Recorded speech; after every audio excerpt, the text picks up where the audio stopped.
But this is, y'all can help me, somebody has an interest in it, we want to talk about it, we want to talk about it. Give me that problem.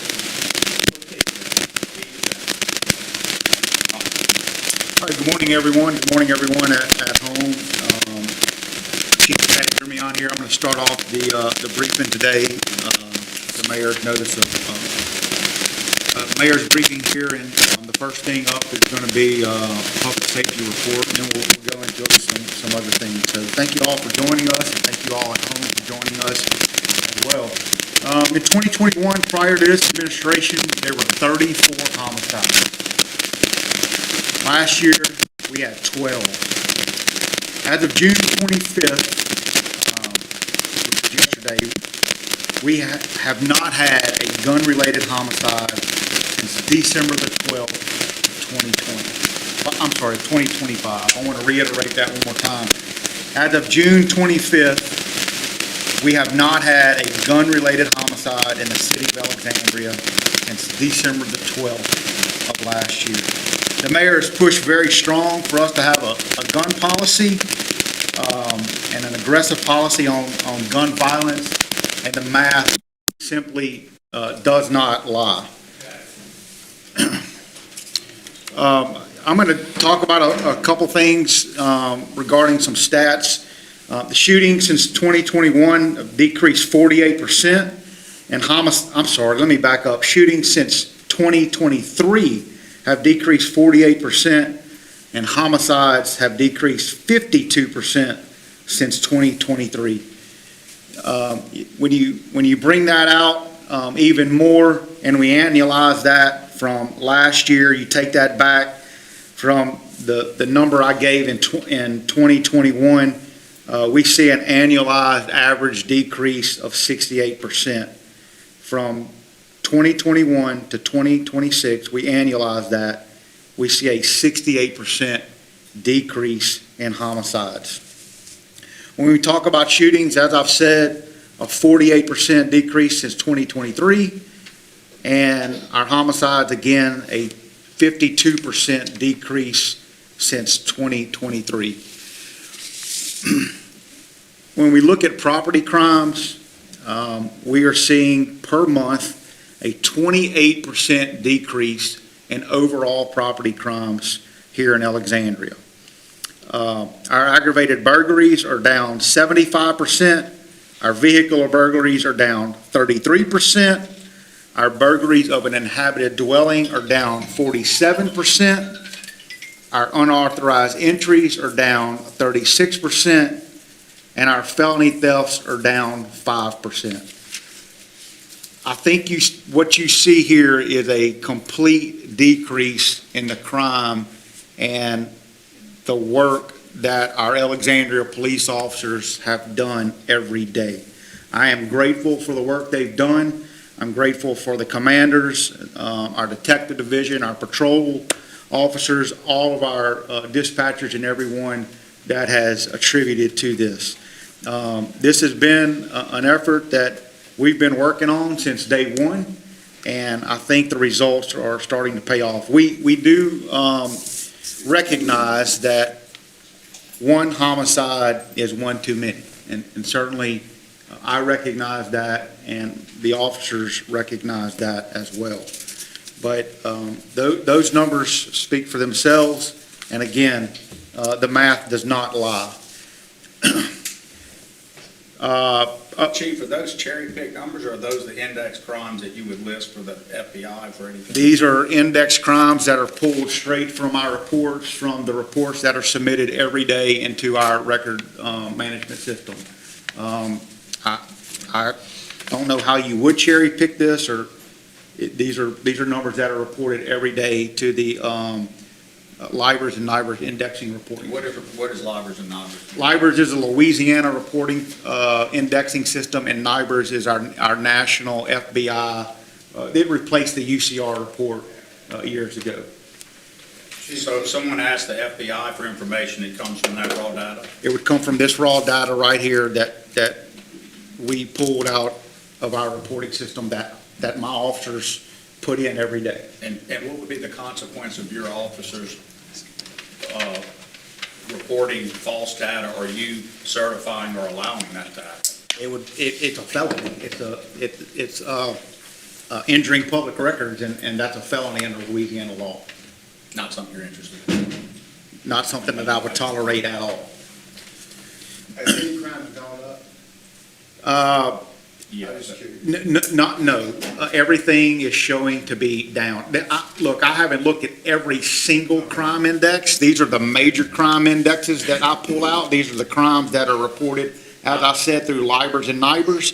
And, you know, the smallest decrease we're seeing is felony theft, which is 5%. So, Mr. Blar, it's so hard when you get in the stats this deep, one misstatement can Yeah. ruination make. So I believe that the last numbers I looked at, which are the ones he's looking at through yesterday. So burglary of an inhabited dwelling was way down. What was that percent again, Chief? Burglary of inhabited dwelling was 47%.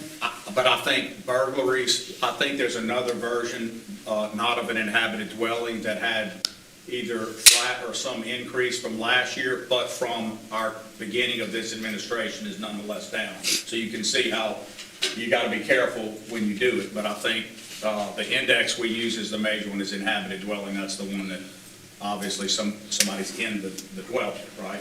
So you can have a burglary of an uninhabited area or whatever and still be intending to rob, take something, steal, et cetera, but there's no one there. So he's listed that one. That's what I would say. But if you look at it over the period of the administration, which is our fair look back over our time, it will still show. And this look back is through 2022 to the completion of our year last year, December 31st of 2025. And again, in 2026, we're continuing to see a decrease. We have some business owners in here, and I'm sure that they would tell you that they feel it. I talk to business owners every day, and they tell me they not only do they see it, but they feel it as well. These things aren't always reported out there, but I'm here today to tell you, as part of the council and the citizens at home, just what we look like. And when you look at this, we've done well. We know we have room to work, and I pledge and continue, as I took an oath on day one, that I would do, and we will continue to work to bring these down even more, the best we can. Let me say this too, because we are seeing an increase in recruiting. The culture at APD has changed. The mindset has changed. We are turning leaders out. Our promotional process has changed. And for the first time in many years, we are seeing an increase in that. I'm not ready to give that number. We started an academy July the 27th, but I can Give tell that number. What is it today? If it were to happen today, what's I it can gonna tell you that we saw an academy with 0 APD in there. We have a strong possibility to have double-digit numbers in the academy.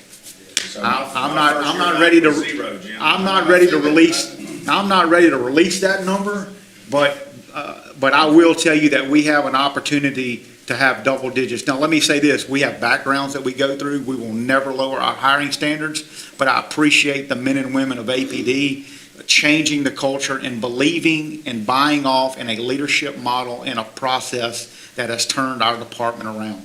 We have been given every resource available from Mayor Roy and from the City Council approving the budgets that has equipped us like this department has never equipped. When we got here, we were 4.5 years without getting a vehicle. We turned that around and put 52 vehicles out quickly. 4.5 years with Chief, 0. Are our hiring standards since we came in much harder? They than are the ones much we harder, came- and And yet 0 to double digits. that's right. And there are times where Sergeant Bankston, our recruiter, brings some things to me. We discuss it, and it doesn't pass. And we're not going to lower those standards because it's not fair, not only to the public, but it's not fair to the men and women that have gone through a background process and who work every day to protect and serve with honesty and integrity. And I will not lower those standards for anyone to come to work. What's at the APD. hardest obstacle for an officer? What are you seeing as the hardest catch or net that stops an officer from getting on board who wants to? Drug use. drug use and then goes to a psychological exam. But those go hand in hand and they reflect, we've seen instances where, it shows the pattern where they fail at, and you look at the background, it goes hand in hand, and it shows a reason why we should not hire those individuals. So, Would you agree that the psychometric testing, the matrix is the hardest to get through? It is the number, it washes them out and fails them out of the hiring process more than anything. But we're not gonna lower that. We're gonna keep that. We've maintained that since we've got here. For We'll remote continue. use of marijuana alone, does the police force recognize any different? I won't say relaxation. Culturally, things have changed. The percentage of young men and women who may have used marijuana in the past may be very different from 10, 20, Yeah. 30 So- years ago. Do you so that- recognize some change and leniency? There are changes. There's been states that have changed the law. We've had people apply from other states where, marijuana, drug use has been legalized, or medicinal marijuana has been legalized and whatnot. We look at all that, we take that into consideration, and we evaluate it, and we make a determination on that. But it has changed culturally, it has changed, and we have recognized that. I'm not saying we've lowered that. I'm saying we've looked at it, and culturally, we've got online with other municipalities, with other state agencies that hire law enforcement, and we've all recognized that. So what it was 5 years ago is not the same thing today. If a young man had a remote use of marijuana and admitted it truthfully, passed all other tests, was declared fit for service in the psychometric testing, and with that one admission, and it was remote, so let's call it 2 years plus, would that alone knock that candidate out? It would not, and we would consider them for employment here. And that isn't an exact hard rule, I just That- question, I'm right. just trying to give to the Right. crowd some flavor or example of, we're not wanting people not to apply because they have a remote single use. What we want people to do is be truthful on everything you're asked when you apply. So again, there's a lie detector test that cadets go through, applicants go through, and when you compare all those things to the psychometric test and whatnot, you put all that together, you either see that the applicant is not suited for employment, or you see that the applicant is. Yesterday, I released a statement on social media, and not everybody was able to see that statement. So I want to read it today. The Alexandria Police Department remains deeply committed to ensuring safety, health, and quality of life for every resident in our city. To achieve this, we must confront the challenging realities facing our community with both clarity and a commitment to real solutions. Recent incidents have exposed a reality that many have been unwilling to confront. The challenges surrounding our homeless population are not merely housing issues. They have become public safety issues, public health issues, and quality of life issues. For many years, I've seen direct evidence that our city is receiving more than its fair share of challenges surrounding homelessness and unhoused populations. I include a personal witness of other communities dropping off their most challenged population in downtown Alexandria, and I further include preliminary intelligence that I've been given indicating a widespread patient brokering and/or dumping of addiction-challenged patients right here in Alexandria. And finally, I've seen evidence of human trafficking and out-of-state transferring of at-risk populations to Alexandria. The hard truth is this: compassion without accountability is not compassion at all. Giving cash to people struggling with addiction at an intersection, tolerating criminal behavior, ignoring open drug use, and accepting individuals living indefinitely on the streets is not helping anyone. Instead, it perpetuates addiction, mental illness, victimization, and difficulties for our community. It helps those vulnerable individuals trapped in a cycle of misery while placing an increasing burden on on law-abiding citizens. The Alexandria Police Department recognizes that most unhoused and homeless individuals are not criminals. However, the people of Alexandria should reject the notion that experiencing displacement or lacking a permanent residence excuses criminal conduct. It does not. Every individual is responsible for their actions. Poverty is not a license to steal. Addiction is not a license to victimize others. Being homeless is not a shield from accountability. The Alexandria Police Department will continue to enforce the law aggressively, protect our neighborhoods, and pursue offenders whenever they are found. However, law enforcement cannot solve a problem that society continues to subsidize, excuse, and normalize. We cannot arrest our way out of a culture that rewards dysfunction and punishes accountability. If we are serious about solving this problem, we must stop enabling destructive behavior and start demanding real solutions, treatment, intervention, accountability, and a path towards self-sufficiency. Anything less is not compassion. I appreciate our traditional media for publishing this yesterday. We published this, as I said, on social media, and some non-traditional outlets seem to write their own narrative. Perhaps maybe this could be for clicks or shares, which monetize their business. This is what was published, this is what was read, and this is what is what we release. What we need is for everyone to buy in to a uniform policy that we've been trying to push for nearly 3 years. Mayor Roy will discuss more of that whenever he addresses some of the issues that he's outlined today. Just as of note, there were some issues. Today we cleaned up some encampments, and I think it's important for me to hit on a few things that need to be talked about. This is not the first encampment that we've cleaned up. This just happens to be the first one that people are talking about. 6 months ago, the Department of Public Works, along with many other departments throughout the city, this is not one department throughout the city that does this. This takes many departments to work and accomplish this. We picked up many truckloads from the green space walking area of Bayou Rapides that follows that bayou.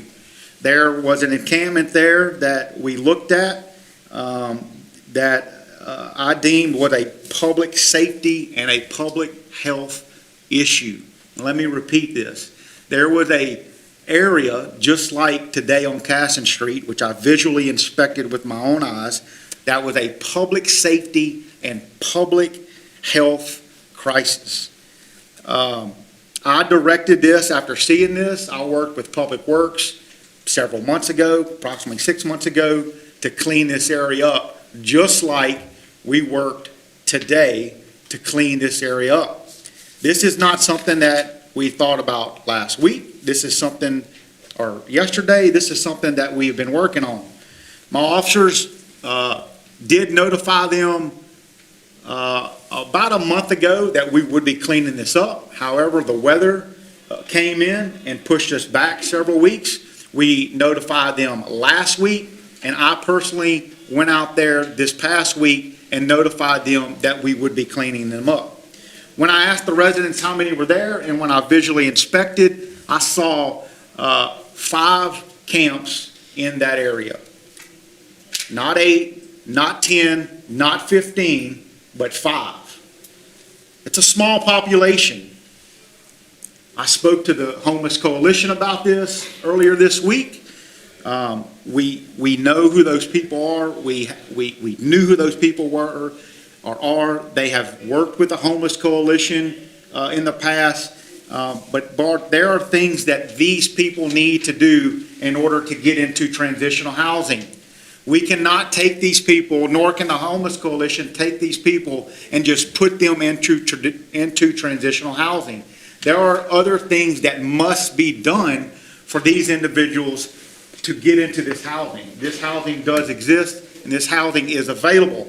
Let me say again, there are other things that non-governmental organizations provide to them. However, it is incumbent and important for them to get in there and for them to take it upon themselves to seek out these resources and work with others to get in there. This is not just an Alexandria Police Department issue. This is not an Alexandria Fire Department issue, which we'll talk about in just a little bit as well. This is a societal issue that we must attack together. And as I said, we need for everyone to buy into this uniform policy that we've been trying to push for about 3 years to make this happen. As I pledged to Ms. Wynn at the Homeless Coalition, and as I'll say to everybody here, on April the 6th of 2023, when I took this job, going all the way back to 1995 when I first got into law enforcement, I took an oath to protect and serve. I will never waver from that oath. I will protect and serve along with every other officer that works for the city of Alexandria and the Alexandria Police Department to continue to do this. This is more than the homelessness that it is portrayed to be. And let me bring this out to you. For months now, just in the Casson Street, at least twice, we have had issues that have occurred there involving the electrical system there. Those electrical panels provide lighting for I-49. All of I-49, which we, as a city, must maintain. We've agreed to that with the state. The state puts the interstate through. We come in, we provide public safety there, which is enforcement, which is working the crashes that occur, stalled vehicles, lighting, litter pickup, what for. The city has spent over $5,000 at least twice, not including over 40 man-hours in replacing wiring and voltage boxes that have been damaged and stolen to that. That's a public safety issue. People can die if you don't know. If you grab a hot wire, it will electrocute you. This is also a public health issue. When you walk there and you see feces, the smell of urine, needles, which I personally saw, rotting food, and to the quote of the own people in that area, the trash.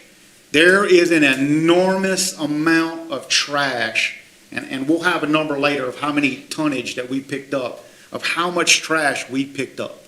These aren't household items, which the city picks up as well, but the personal belongings are very few.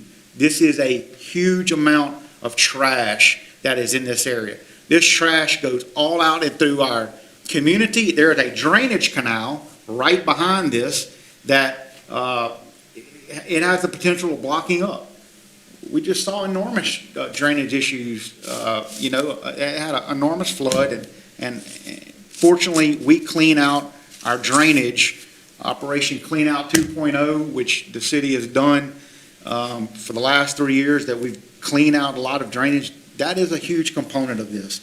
So this just isn't about one camp. This isn't about one issue. This is a huge issue that we have seen in our city for quite some time. I will end on, I am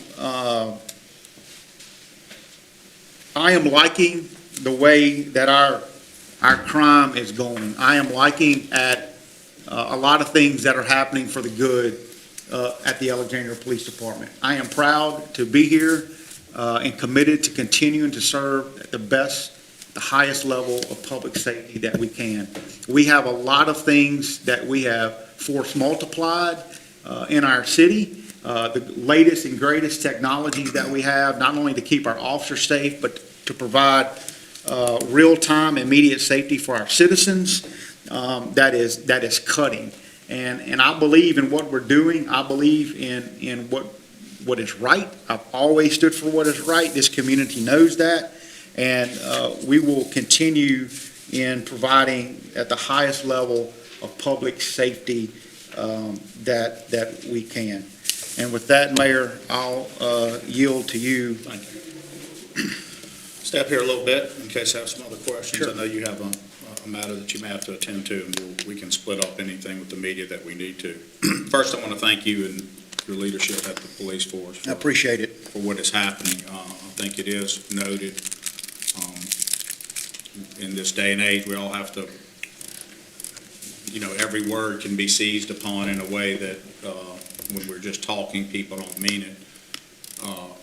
There's been a lot of talk about you or I saying that there's no crime and things like that. I'm categorical. I've never said that. That would be an insane statement to make. Of course, we know there is crime, and we're even careful about how we say what trends are, but the numbers are what they are. I assure you, conservative, The numbers are what they are. They And are. those trend lines are, so if you're in private business and you have double-digit trend lines for the better or for the worse, depending on where you want it, if they're double digits, and if they're more than 11, 12, 13%, if you're above 20%, those are what we would call materiality in anything. So if you're hitting above 50% and change for the better on something, those are massively important things to point out.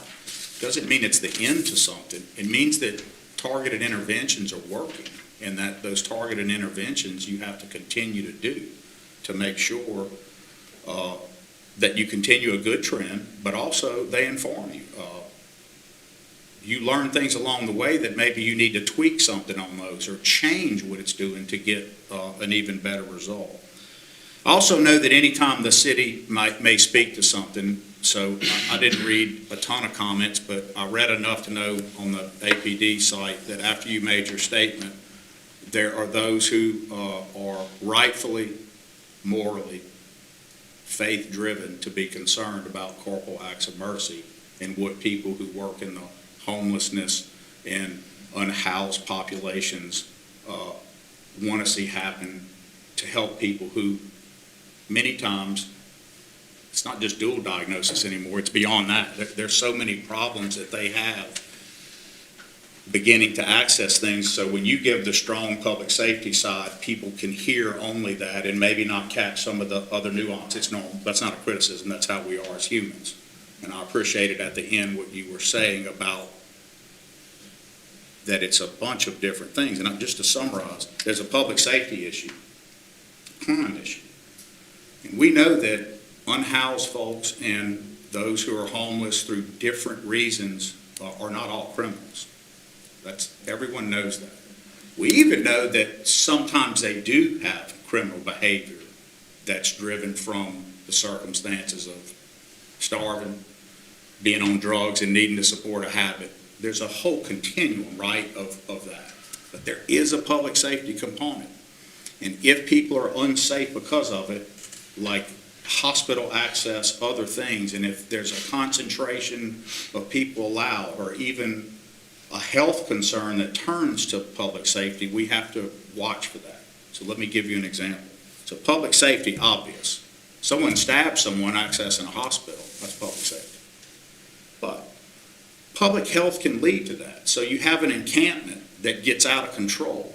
There's defecation and all kind of things that happen there, and it gets really way more than maybe all of you in the room know. Some of you may know, because some of you in this room go and visit encampments, and so you know how bad it gets. But what you may not know is somebody who is practicing their corporal act of mercy, and with all the good intention that a person can have, may regularly go to an encampment and give things, food and other necessities. And what they may never realize, but those of you in the industry who do this know, is that can make that encampment attractive for what? A takeover by people who are nefarious and don't have that in mind. And they will go and take advantage of those people all the way up to and including trafficking and human trafficking, the resources that may go to that encampment. These are complicated issues. As I was discussing with Ann Lowry yesterday, these issues are not just multifactorial, they're so multidimensional, all the things that go in it, to pull one string and think you would ever resolve it, that's not how it works. So public safety, public health. So public health can include disease models and other things that while you wouldn't ever think of arresting your way out, when I first came in, I did execute an executive order for part of the MacArthur Drive part because it was so out of control. There was a dentist's office. This is where people go for health care, where regular defecation on their front porch, taking over of all their bathrooms, leaving needles in the dentist's office, all right next to the Baptist building, if you need a reference point, was happening daily. Leaving needles, leaving other things that can, it was rough. And I went and saw it myself. And so, no one is saying the people doing that, think about where you have to be in life to do that. It's very easy to be at home and go, that's terrible. Chief, arrest those, get them out. I understand that. And I understand there are people that feel that way. But I just ask everybody to think, where do you have to be here to be there? And so we're not going to solve it as you ended by arresting our way out, and I appreciate that. But we also can't not deal with it because it's also affecting quality of life. So I want y'all to hear what the chief said. That's his words. I know there's always this tendency to think that whatever he says, I'm saying, whatever I'm saying, that's not how we work in my administration. We have a different type of relationship. We do a practice called null setting, or we may take a policy we all work on together, and then we assign a group to take the opposite side of it and see how it stands up. And I'm going to take you through that exercise in a minute on homelessness, because I want you to see how we look at it. But if I had to summarize what he just said, I'd look at it in these three components: public safety, public health, and quality of life, the third one he said. I want to touch on that. So public safety, you have a crime component.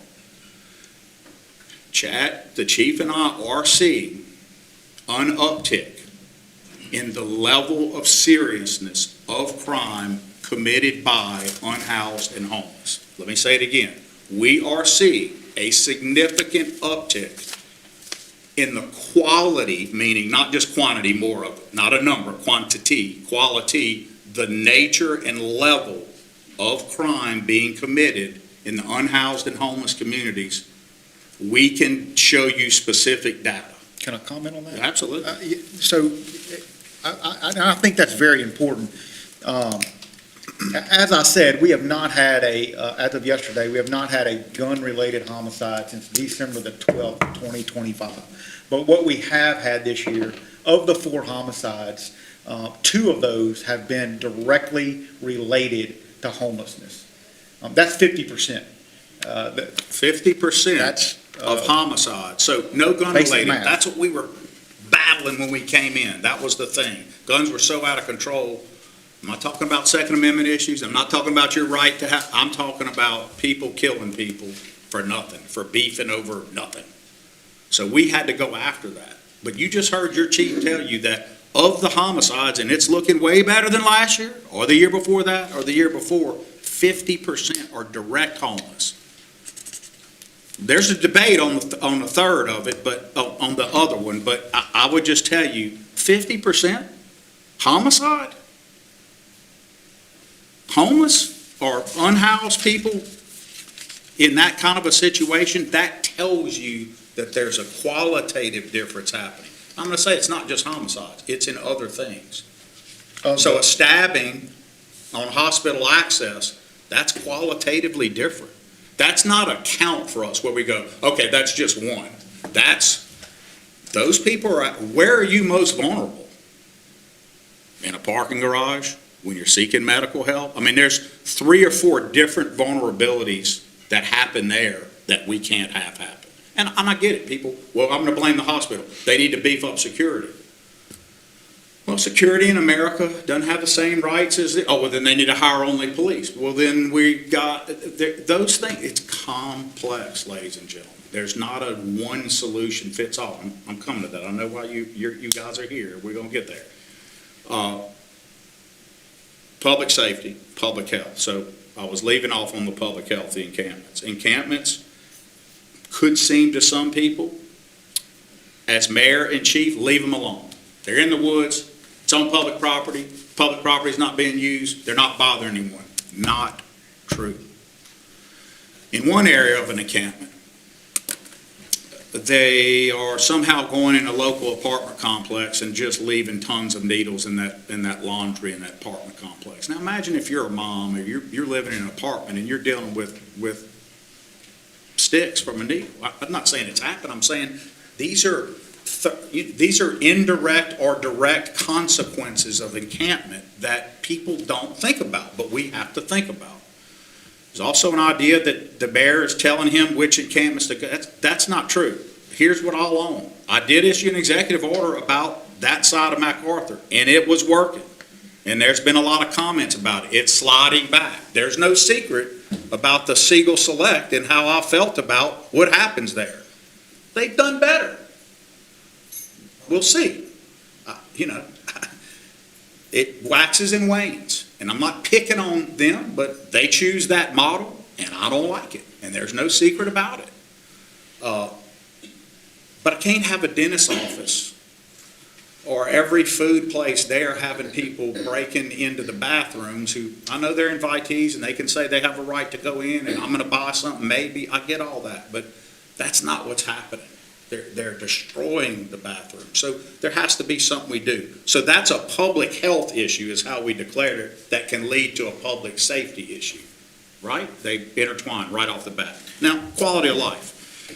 Can I clarify Yeah. one? I just want to clarify this because I just wrote it down. You can say whatever you want, Chief. The, It's your show. no, sir. The four of the two homicides were in the homeless community. It's homelessness on homelessness, not homelessness attacking someone Not not sure. in the homeless community. So it's important to clarify that those two homicides related to homelessness were within the homeless community. So we make a clarification, and I know how you mean it, but someone could take it like, so you're saying it's less if a homeless person or an unhoused person attacked No. a citizen who's productive or have a job? I know that's not what we're saying. We're wanting y'all to see this distinction. We're saying in the homeless and unhoused community, they're hurting each other way more seriously, qualitatively than before, and quantitatively, more often. And there's a shift in that, and there's a bunch of reasons for it. And that's not for today. We can keep talking and get into that. But I just want you to see that distinction. Obviously, a homeless person now attacking a person seeking medical help brings up the second thing that the chief was alluding to. And so some of you, if you're cynical, go, oh, that's what got y'all's attention. No, that's not what gets your attention. That's what gets our attention. That's what gets your attention. We're dealing with this every day. I go to encampments. No encampment I've been to, by the way, has been ordered for destruction, not one I visit. Just a stat, doesn't have to mean anything, but it does tend to take away that idea that the mayor's going and telling you which ones to do. I didn't go to the one they've dismantled. The one I've been to, Rick, you're aware from some economic development side, Chad and I went to, the chief and I went to it together. I'm sorry if I slip and call him Chad. We go back in this and on a number of levels. What we did. We went to an encampment and we walked in. I went by myself first. It was pretty organized, the encampment. It looked like a little city. I don't want to say where because you're going to all go there and look at it because it is interesting. It's built up. There's use of raw and natural material to build up a little town, a little fort, if you will. And it has walkways and the tents are organized. It was really amazing to see how much went into it. But like we were nodding at earlier, that can then attract a different element to go take it, which leads to violence, which leads to a public safety issue. Which okay? they talked about. Which they talked to us about. So I went in, visited. I wasn't sure how I wanted to handle it. I wasn't sure if I would say it needed to be dismantled. I will tell you that I witnessed a throwaway of drugs when I walked up. I saw a toss, and I walked over, and out the corner of my eye, I saw what it was, and it was on a fire that was burning, and the fire was burning in a dangerous way. But I was not at the time. Some of you may say this was wrong with me. I was not at the time thinking about the arrest for the drugs. I was thinking about, what about this whole encampment? What do we need to be thinking through here? But I did feel at that point, not unsafe, but that I wanted the chief's eyes on it. So, this was me and my wife. She didn't walk up to the deal. She was waiting in the car, but that was not the way to do it. So I left, and I had Chad pick me up, and we both went out, and we spent a long time with these guys. There were two, and a third, a girlfriend showed up to one of the guys in there, and they told us a lot. There was a lot of intel gathered there. Where they're from, and I just can't tell you how many times we confirm so many people here who are homeless or unhoused are not Alexandrians. And so many people are dropped off here from other places, including locally, including organized to be dropped off in our community, and happy to let us have to do all the dealing and the talking, right? And then some are outside our community, bussed here by their communities on purpose. Some are human trafficked. We're working on percentages for y'all. This is very hard. We have to do a lot of analysis with our partners to do that. It's tough. But how is quality of life affected? Well, if your business has defecation on your dentist front porch, that's a problem. If your bathrooms can't be used by people in a medical environment that's clean, a clean environment, because the bathrooms are wrecked with needles everywhere, that's a problem. If you own and invested your life's savings into your first restaurant to try to make it in a world of competing retail that is not easy, and it's being destroyed, that's not fair either to quality of life. We're going to have to balance these things. The chief and I took a helicopter flight during the height of the storm. When we saw Alexandria was going to avoid this last winter, we felt reasonably confident that we weren't going to be in the heart of it, like unfortunately our cousins, friends, and family in Avoyelles and elsewhere happened. We took that as an opportunity, though, because we get so much water above us and elsewhere to watch. We had cleaned everything to be ready. We wanted to see where things were, and we hadn't done it in a little while, so the chief arranged for us to get a Huey to pick us up. Doors open, you're strapped in, you get to look around, take the pictures, and we flew Trey, the chaplain, and all of our normal water diversion bodies that we want to see. And I will just tell you that over by the encampment, one of the encampments that's at the top of the city by Rapides, where you could imagine there can be a linkage to things that happen at the hospital, what do you think we saw from the air in some of the spots where it would drain and go out of the city, or at least go into the large diversion bodies to take it out? What do you think we saw? A bunch of trash. And we deal with it, and it wasn't enough to block anything for that, thankfully, but you could see where that could be a problem. You also from there get to see the encampments, where you're looking at drainage, but you get to see, and there's just a ton of trash. So I do go personally, he goes personally. Just because we walk into an encampment doesn't mean it's targeted the next day. In fact, we told those guys, I'll tell you exactly what we said. They said, "Are you going to come tear this out?"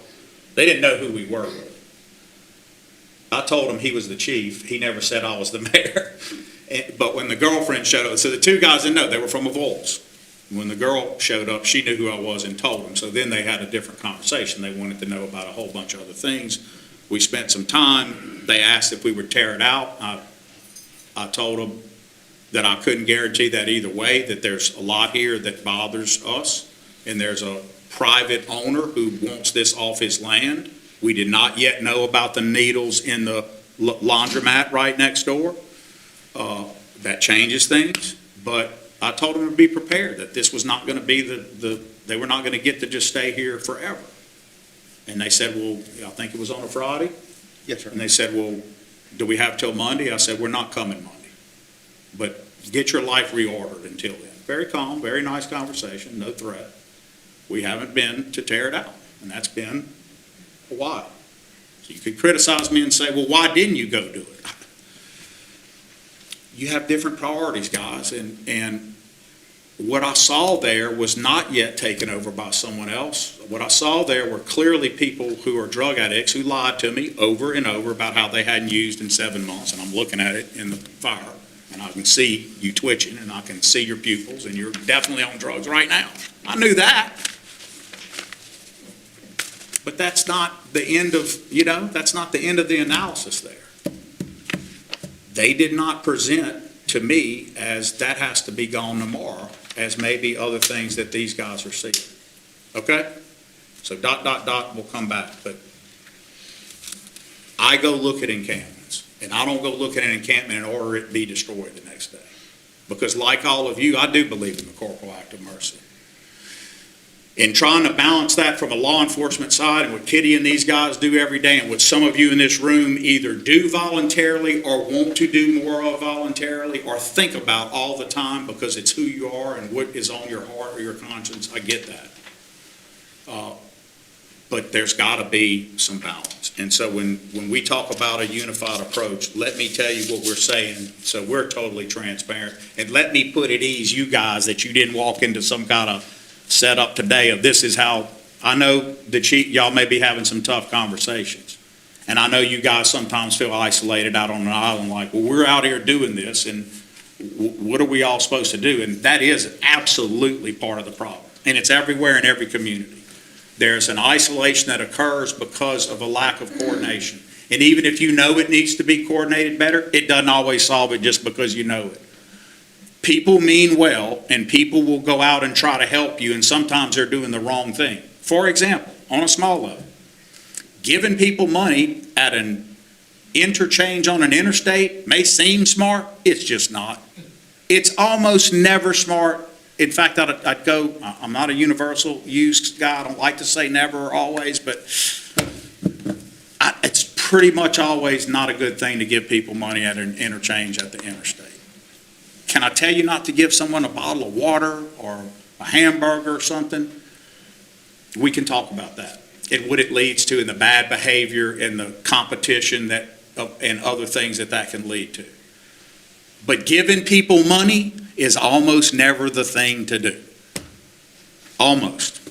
I won't say always, but almost. And I want to publicly thank Ms. Wynn for the time she spent with me, our last few conversations. I appreciate the work you do, more than you know. My officers appreciate the work that you do. We together, as I said, together we have to come up with a solution and work together to try and do that. It's not easy. I know it's not easy. And it's not just you that is tasked with this. It's a societal issue, as I told you when we talked, and I'm committed to working with you to try to put this plan together and bring it to fruition so we can all work together to have a better Alexandria. So to the homelessness and unhoused population helpers, I told you earlier some of the, I don't want to use a fancy term, we call it null setting, but I guess it's, you take the opposite hypothesis, you take the opposite theory of a thing. So if everybody's developing the public safety side, you have to take an opposite view. And here's how we do that. When we look at and have looked at these issues, and it goes back a couple of years when we developed the first sort of whiteboard plan on it, we went through a whole lot of stuff. Signage. So a lot of cities put, do not give money here, leads, all of those things are obvious. There was a case that came out. The Supreme Court, when I first came back this time, decided a case called Grants Pass. The U.S. Supreme Court decided it. And in Grants Pass, the U.S. Supreme Court said, no surprise, pretty conservative court, that encampments could be just willy-nilly taken out, right? Yet, even though that Constitution, is that fair, Daniel, or? Yeah, I mean, it's that the communities you can't necessarily, the ruling before that was that you had to be able to provide shelter. There had to be shelter spaces in the community around the accommodate people before you were going to remove encampments or For those- criminalize, you know. Hold on, stop, because you're not going to get picked up. Attorney Smith is saying, before grants passed, generally speaking, before a city or municipality could have a policy to remove encampment, it needed to have some sort of mitigation of that decision where it provided alternative housing, especially in public space, to those persons who would be dislocated by that policy. Okay. Right, and so the Supreme Court said that you didn't have to have that. So the Supreme Court in grants past said you don't have to have that beforehand. So like the Supreme Court can do, it can give you a ruling where it leaves a whole lot of still unanswered questions, and that is on purpose by the U.S. Supreme Court, and it always has been. So since grants passed, there's obviously been a lot more authority. But I think you'll see by what we just explained about the encampments we've personally gone to and what we do, that we have not gone off and said, okay, end everything. And here's why. By the same executive orders that looked at MacArthur, also, Kitty, have things in place. So whenever we look at any policy making, and as we look at this, we have to look at it through this, what we call our null set lens, and it is 8 points. Here they are. And I've said this before in here at a briefing. Probably wasn't caught as easily because it wasn't about this. You're all here looking, it's about this. But here are 8 points. Number 1, mental illness. Is this policy going to unfairly affect, impinge upon, or make worse, exacerbate, negatively aggravate mental illness issues? Or is this policy going to help us make that better? That's 1. Number 2, related, drug addiction. Number 3, water. And number 4, food. So basic corporal acts of mercy. Does this policy, in addition to looking at it through the 1 and 2, mental illness and drug addiction, does this policy deny people the basics?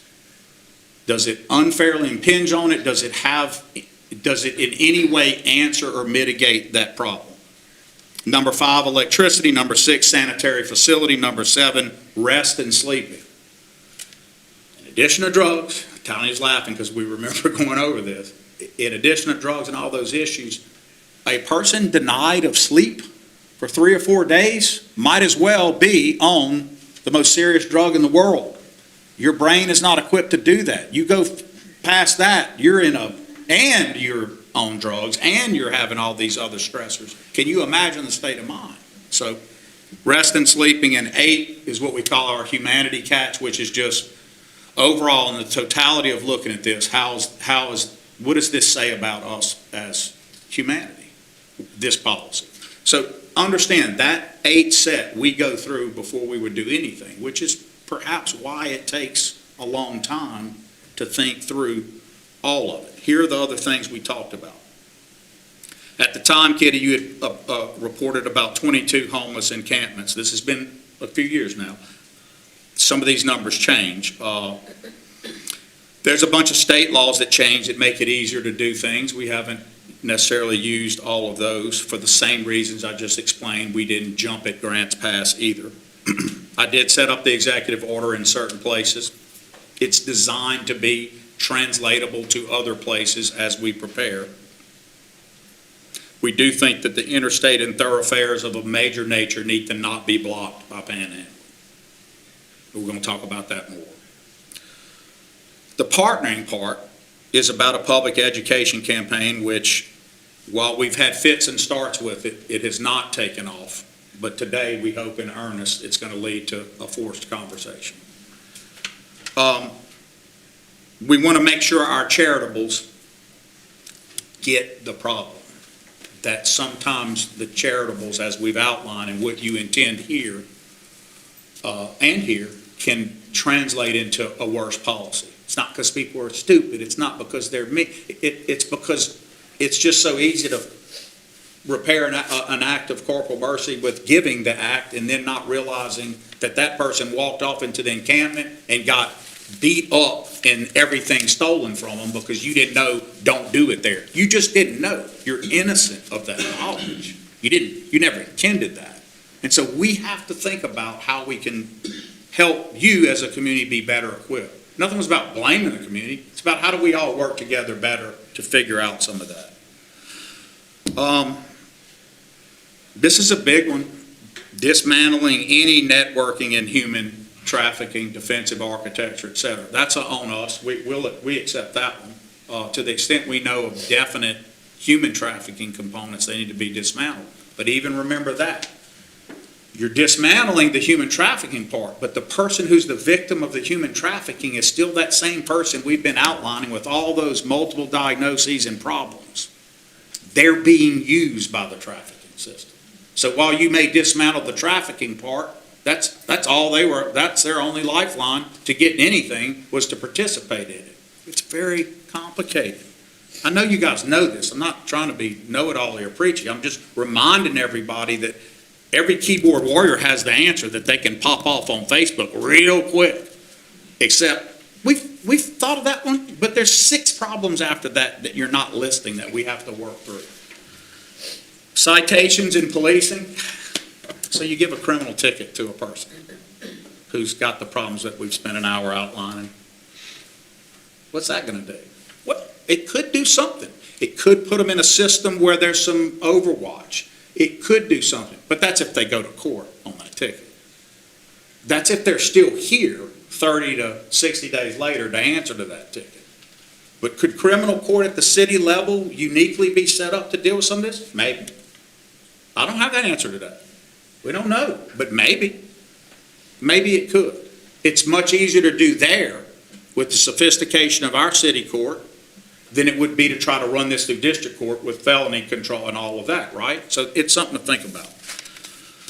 Bus stops, panhandling versus ridership. You saw some of our first moves there. We were roundly criticized, but what we faced was a ridership that couldn't ride the bus because of the folks taking over the bus stops and doing things on them, which I won't repeat, but you've heard me use the word a few times today, more than I would normally use any time ever in a week. But those things were all happening, and people were being made to feel uncomfortable getting on the bus. So it looked like, why is the city doing this? Well, because we have a bus ridership that has to be protected to ride the bus, just like we have to protect people going to the dentist's office or the hospital.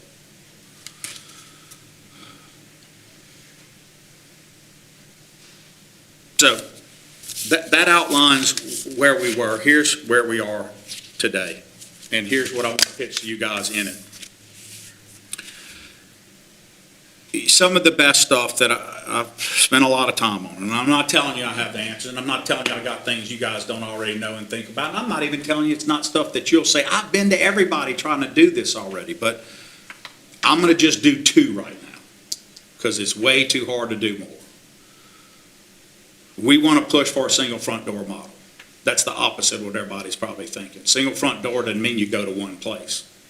Single front door means that any of the helpers who have the ability and training are all an acceptable door. So you can start your help anywhere, and because of the uniform policy that we would now be in, we get you lined up to the right place immediately.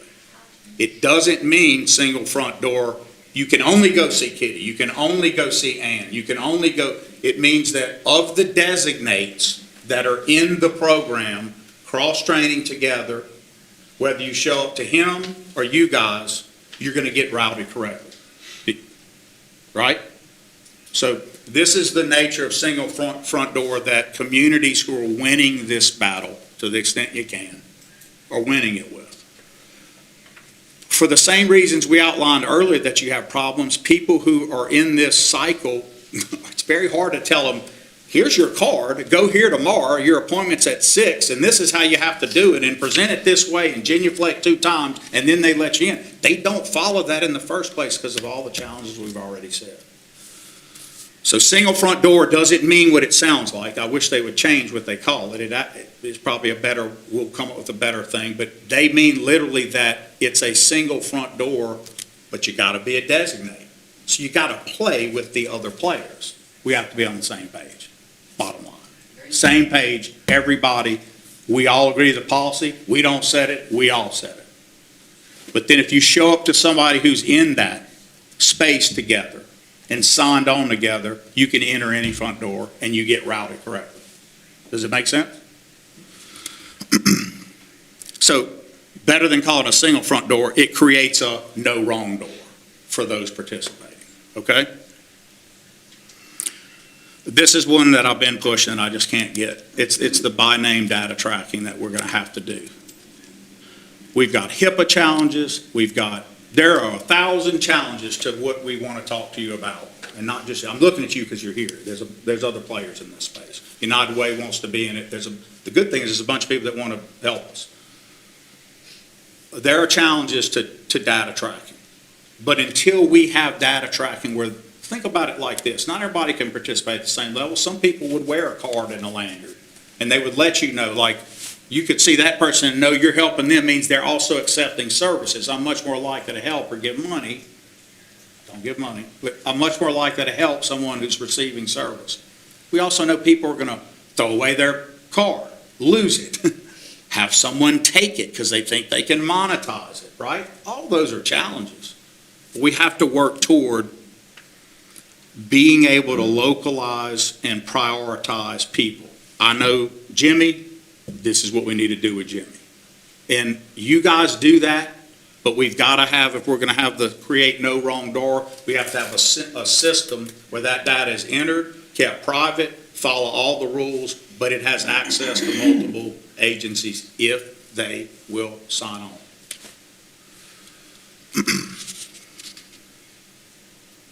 So the two best practices that creates, the no wrong door and by name data tracking, or shared databases that let outreach workers, mental health professionals, and housing locators collaborate instantly on the same information and client per person. And the other best practice is, out of this, perhaps there should be a single oversight body. And we don't have to decide that today, but out of this, there probably could be a governorship of this, a governance model. I don't know that one. It's not as important as getting through the other stuff to try to figure that out. Obviously, that's a 30,000-foot view. We've done a lot more work than that. We're prepared to sit down and share it, and we've got other people who are wanting to do it. But we have not started on this week or because of one event. The one event that happened at the hospital, along with all of the other encampment things we've seen for the last year, and the change in the nature of crimes being committed, lead us to taking a terribly negative situation and trying to make an opportunity of it for us to work better together. Guys, you don't have to have an answer today. Public officials can't give you here it is, it's outlined, and it's over. It's solved, or every city would have already solved this in America. This is happening everywhere. What we have to do is do the homework to bring the best practice and resource it and figure that out. But it's not a singular problem for government, and it's not a singular problem for the NGOs that are in it. It's going to take the community to do this. And that means some of you will go home and go, I saw all that stuff the mayor said. He's full of it. What we need to do is arrest all those people and put them away. And I hope everybody in the room says, oh, really? That's the solution? Because even if you believed that, which I don't think really everybody does, because if it were their family member, they wouldn't believe it. But even if you did, it won't resolve it because there's no space to do that. You cannot arrest your way out of it. So if I can't convince you that morally that's not the way to do it, I can tell you financially it can't be done anyway. So forget that. It's not a solution. We have to figure out the solutions. But guys, there's a criminal element we've outlined to you today. And you're going to see us do things to interdict and intervene in the criminal elements. And we're going to have to be given some leeway to do that, and understanding from the NGO partners and others who normally would lean on those. You can't do that. That person is this. We've got to identify and help figure out that together. And the only way to do that is with shared information. That's my thesis point. That's what I'm trying to show you. You can do that better if we have shared data. Chief, I know y'all arrested Jimmy yesterday. You don't understand. Here's what we know. This is what's really going on. That's a mental health crisis. That's a this. That's how you do that. Shared information is how we're going to do it. Look, I've never been a big brother guy. These guys who are old on the council have heard me rail against it for years. We're not in that world anymore. The technology that can hurt us is what we have to use to help us too. And so we're going to have to do that. All right. A lot more detail on that. in these policies, they're raw, but as far as for the single front door and the other ones, it's way more developed than what I just said. And we're gonna convene some meetings on that, and I'm even willing, I know you've got an appointment soon, but if you guys hang around a minute, we'll go upstairs and we'll start and talk about who needs to be in that room and where we're gonna go, okay? All right, Mayor, yes. how can we keep people from dropping them off, putting them on buses coming here? I know y'all mentioned that. Well, I know y'all know probably where they're coming from, mental hospitals, they. so there has been some interdiction of that by, even at the chamber level. There has been a catch of one particular city who's not in the state of Louisiana that had targeted Alexandria as their sister city for this, not exactly the kind of sister city relationship you want, and they were contacted by our chamber leadership and said, stop, I know you're doing it, here's how I know you're doing it. There are other ways we know.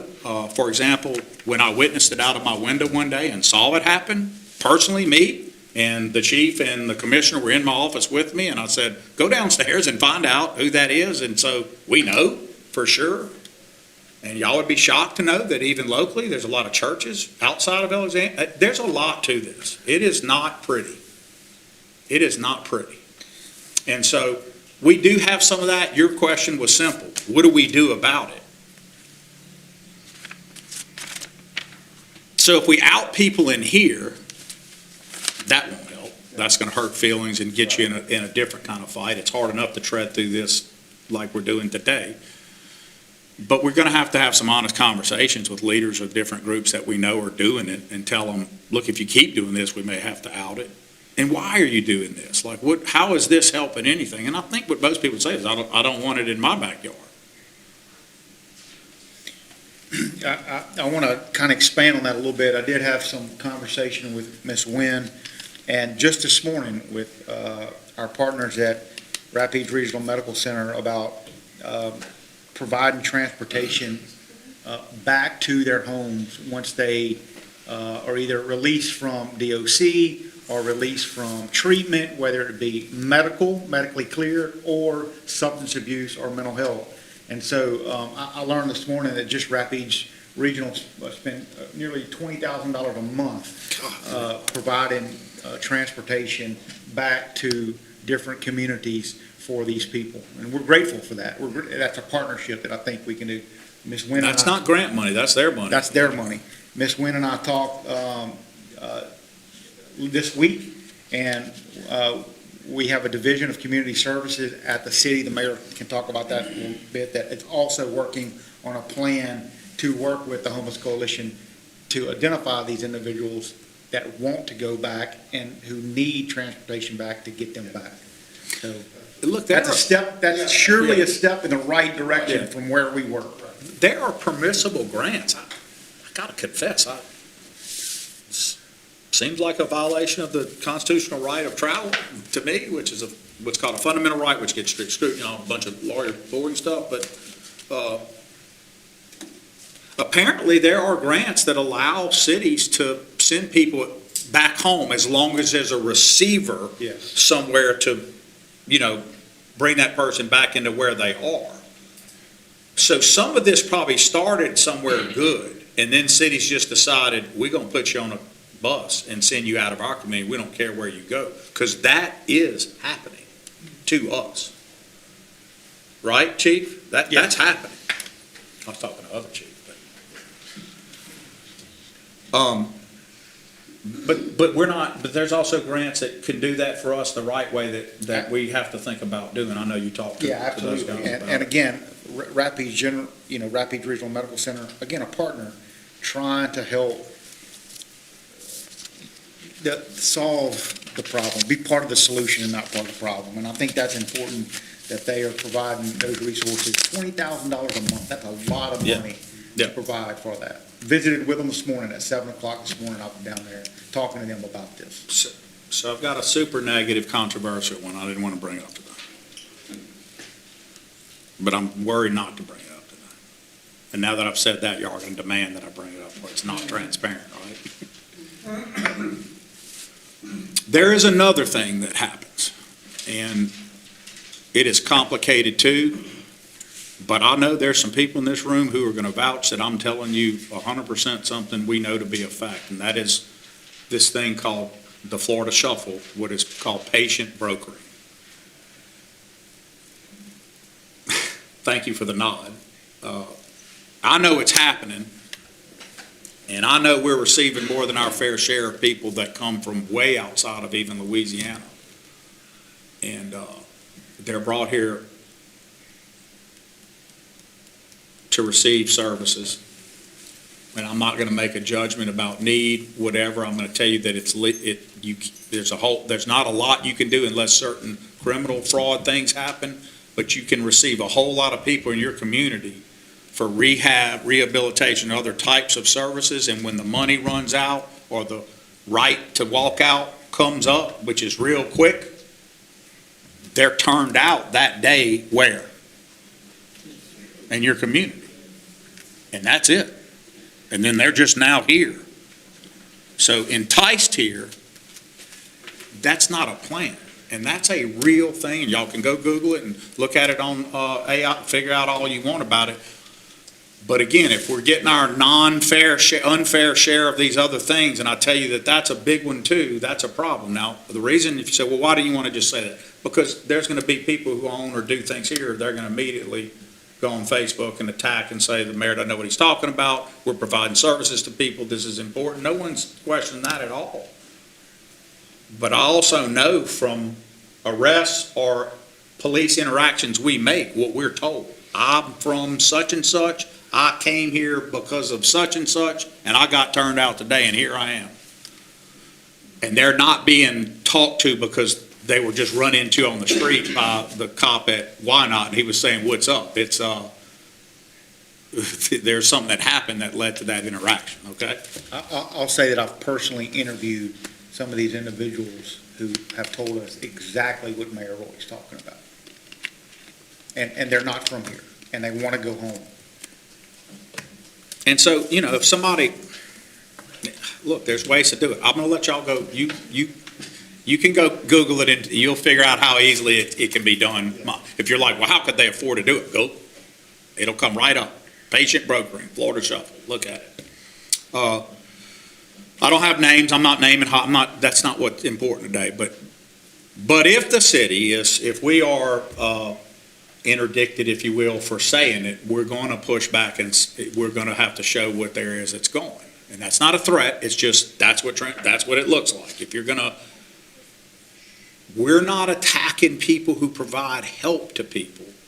We're saying if the model is about making money to bring other people in and create a bigger issue for our community to then figure out the resources after you're not cured and after you still have the same problems the day you're turned out, that isn't a model that's working. That's not just local, that's nationally. That's a failure. That's just shifting stuff around and not ever solving a problem. We don't want to do that, so we're not engaging back on that. We get a lot of pressure too, don't we? Yes, sir. Put people on, we hear all of that. Put them on, do that. We get a lot of pressure for that, quite frankly. All right, I'm shifting gears and going into some stuff for Ms. Corley on recreation. We're not going to end this discussion on unhoused and homelessness today.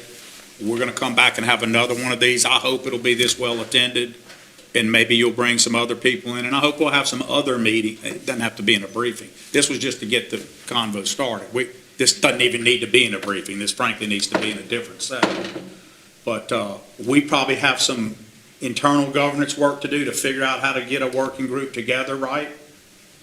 Who the players are. I have some folks I definitely want in it. I definitely want Ann from class in it. She ain't gonna always tell you what you want to hear, as we all know, but you need people who are not, who do that, who challenge you. We had an hour-long talk yesterday. It was a challenging talk.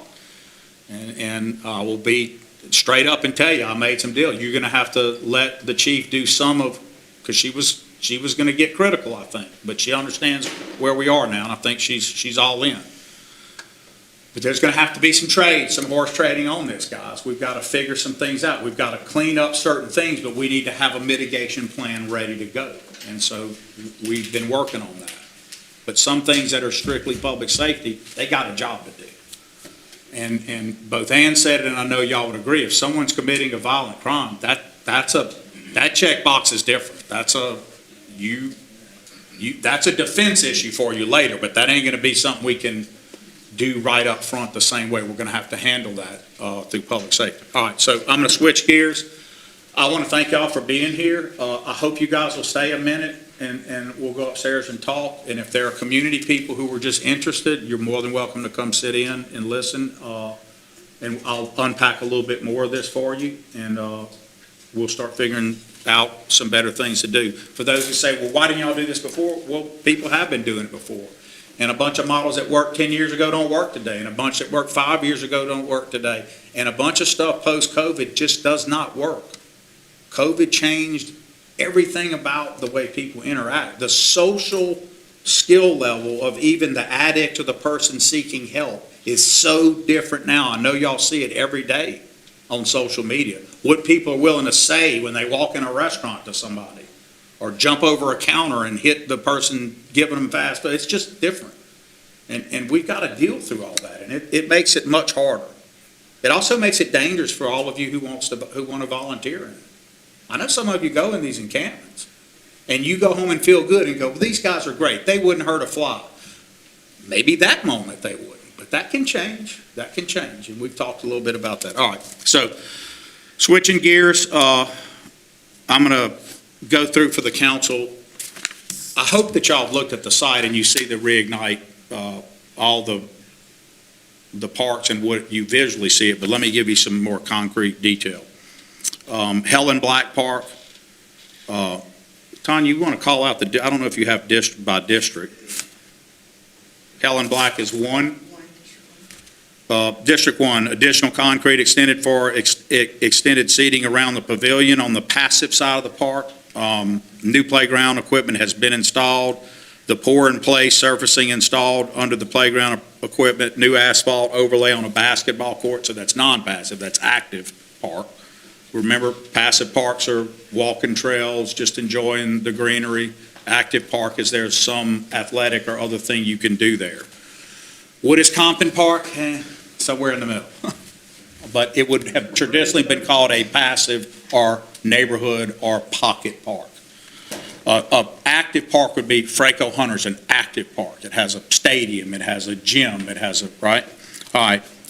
Things to do left in July: resurface paint, basketball court, add benches and seating on both sides, install basketball goals, install three-point shade, repair and replace the fencing on the active side of the park, and then landscaping is coming in the fall. Cheatham, new playground equipment and the pour-in-place has been installed. We have to install some benches and we're waiting on delivery. Cheatham that's its part in Reignite now, but Cheatham is the recipient of much more stuff to come as a location that the city has with 3 schools and all that can help reach. So we'll have more on Cheatham later. Franco Hunter, a lot of dirt work's been done, concrete work complete, beginning to erect playground equipment now. The to-do is to install I'm assuming PIP every time is pour-in-place, right? After the playground equipment is in place. So imagine you're setting all this down, it's all set up, and they pour the concrete in there, and it seals everything. So Cheatham and Franco Hunter, of course, are in District 3. Helen Black was in District 1. Deborah Bowman. Is it 2 or 1? It's right on the 2. Final answer?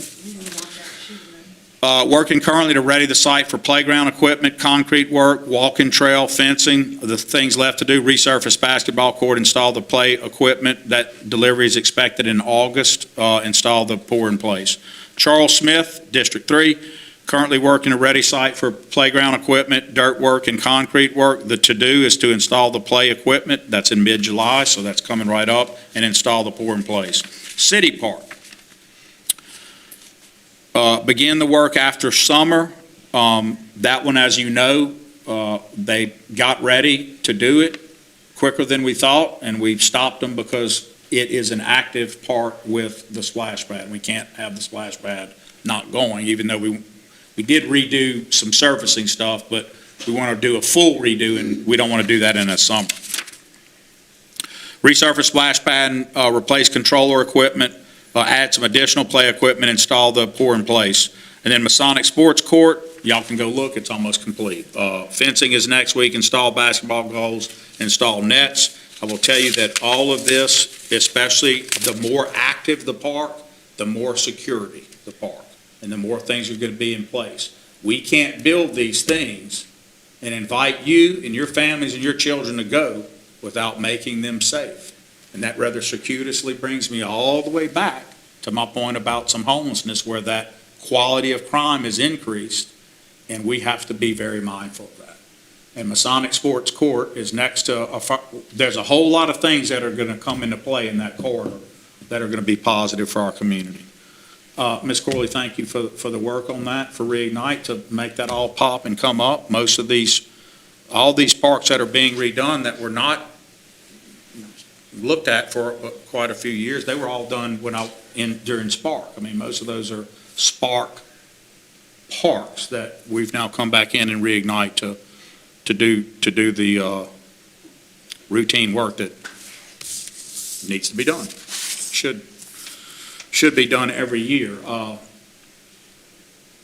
also appreciate all the festivals and everything that have been going well, and I'm looking forward to 4th of July. I understand you may have some surprises for us in the community on that day, other than just fireworks, so we'll stand by and look forward to that. We had our Reignite meeting one, or our big charrette number one, that was at the mall.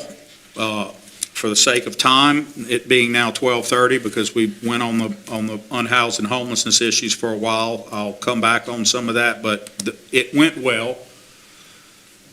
We had, they listed over 250 attendees. I wouldn't have put the number as high as that. I was there most of the time, but it was pretty well attended. I don't know if they were counting the surveys, but I know there were at least 150 surveys done, but I counted, just when I was there, well over 100 people in attendance. They have a list. The folks that put it on was CSRS out of Baton Rouge. They're now a national company. The quality of what was said and the comments and including the survey were really, it was really well attended in that sense. We have a lot of information from it. Very supportive of the corridor work. I will tell y'all, none of this was push-pull work. None of this was, here's what you need to conclude. This was all just raw. They could go look. They can look at the whole corridor and say what they think, and it corresponded exactly to what the evidence-based side that we independently had a firm look at. So the community matched the evidence. It wasn't like they were far off. Everything was a match. And what people want and what they're concerned about was a match. And there's support for that corridor, and we're gonna keep pushing why that makes sense, Dr. Lewis, and I know you know that.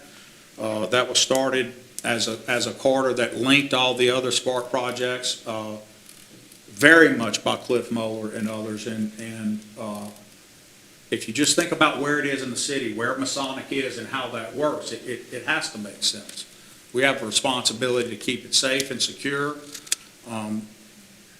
I understand in election season, everything can be newly criticized, whether you were for it yesterday or not, and we welcome that debate in public. I'll be happy to support the evidence basis for why the Masonic corridor makes sense and is critical, and how long it has made sense and been critical.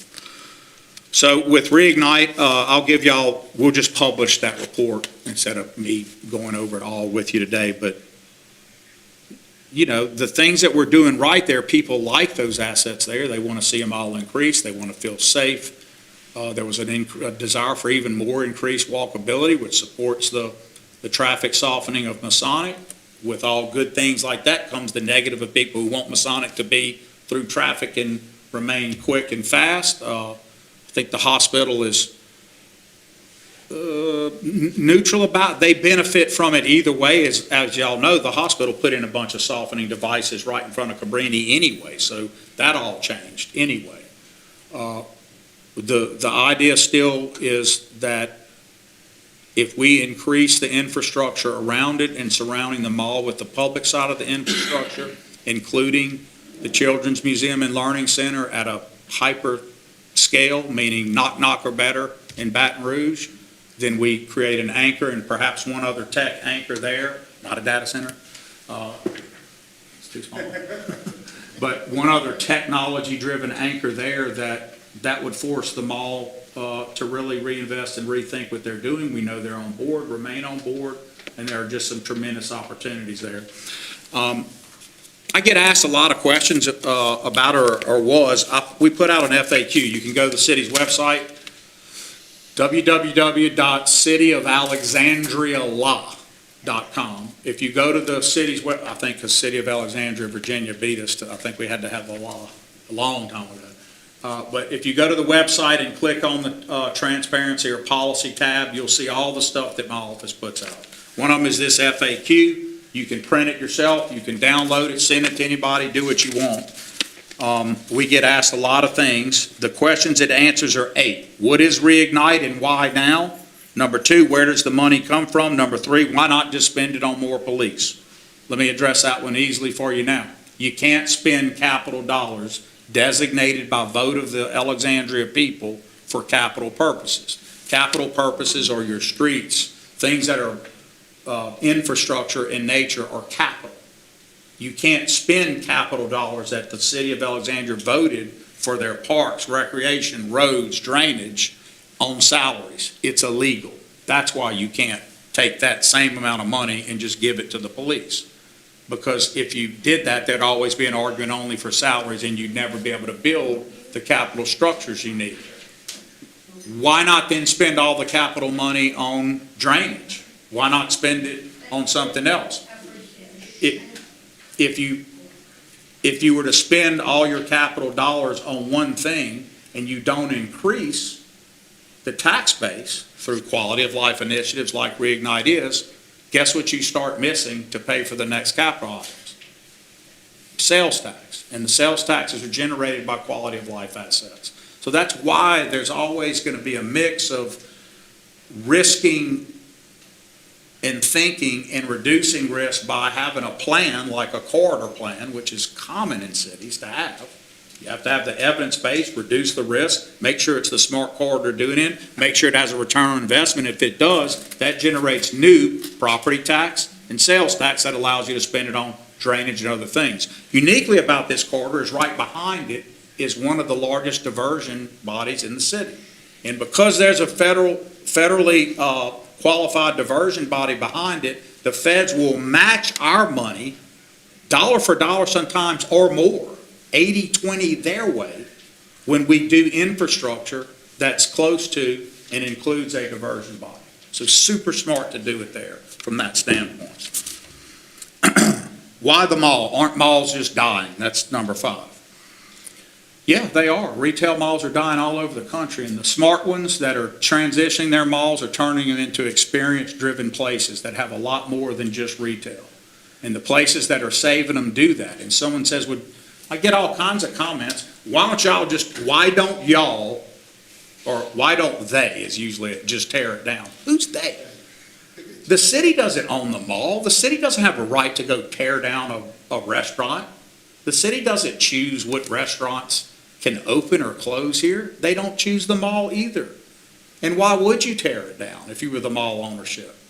Then we just have that whole big space that someone, if they wanted to build a huge rec center, which is what our citizens really want, a place to go do things recreationally, you just have to rebuild it. And it's already built there. There's nothing wrong with the shape of the mall. What's wrong is what's in the mall has changed with what we do. We shop on Amazon. We shop by ordering things. An experience-driven mall does a whole lot of different things. So that's the why the mall, why now. The other why now is, well, why are you doing it today? Why didn't you do it yesterday or 4 years ago? Because the mall ownership didn't want to do it 4 years ago. They were still planning to still make a run at what they were doing. They are willing now. It isn't for a lack of trying. I've been talking to them for years about it. They're all in now. That's why. Where does the money come from? It comes from the roll-off of the Spark bond. Spark bond was $45 million. It's going to finish with everything complete we could go use that portion if the council so approves, and you'd be paying the same note for the car, getting the new car with no money down. So the roll-off, because of where our bonding capacity is, just extends that for a new project, the legacy to start a new big project, and your note doesn't change. No new taxes, and we even designed it without your ability to renew existing capital taxes. Let me stress on that. In today's time, unlike in times past, a renewal would pass automatically because it's the renewal of an existing tax. Those days are over, ladies and gentlemen. People don't want to renew or pass anything. So Reignite is designed to reignite and give a case for either the passage of that or it works without it. But believe me, you're going to have something to increase sales tax and property tax if people should not renew that. It's half your capital tax. It doesn't require that to work. So what if we don't act? Like some people say, well, just do nothing. Well, so the cost of doing nothing is a cost. Opportunity cost doesn't work that way. The cost of doing nothing has a consequence. And one of those consequences could be the closure of that property. Now, I would like y'all to imagine a closed mall and the blight and the homeless and unhoused and criminal and public safety and public health opportunities that are created by that property closed. So without action, you get a vacant mall property, blight and spillover effects, lost federal match dollars, and a shrinking tax base. With Reignite, citywide drainage benefits increase. With federal dollars coming in to match, we get a reimagined town center. We get more walkability, which the people just said they wanted in the numbers and the surveys, and we get a growing tax base. This one's not terribly difficult to imagine as a need, and it's not terribly difficult to imagine that repurposing the mall is a smarter choice than tearing it down or trying to figure out another place to do something when it's that size, connected to a corridor with recreation, public space, and a healthcare system that's thriving and building new places right now where we have a competitive advantage economically. So that's the basis for it. We'll keep talking about it. Community meeting number 1 went great. We are gathering now our official endorsements of support. We have quite a few resolutions that will come to the council of support. I go around and do the presentations on it. And if you say, well, why not us first? Because I think that I should bring to you the community support first. And that's the way we'll do that. I appreciate y'all's time on a Friday. And I'd like to have a little time with some folks who are interested in the homelessness and unhoused stuff for a minute. We'll have another briefing on that after we talk, or we'll have a different type of community meeting about it, whatever you guys want to do. Dr. Lewis, you have anything you want to add? No, just encouraging the council to get behind Reignite as we continue to push Alexandria forward. All right, council members, questions on Reignite or the parks was on the agenda, so your questions. Okay, thank you very much. Appreciate all of your time. Have a good weekend.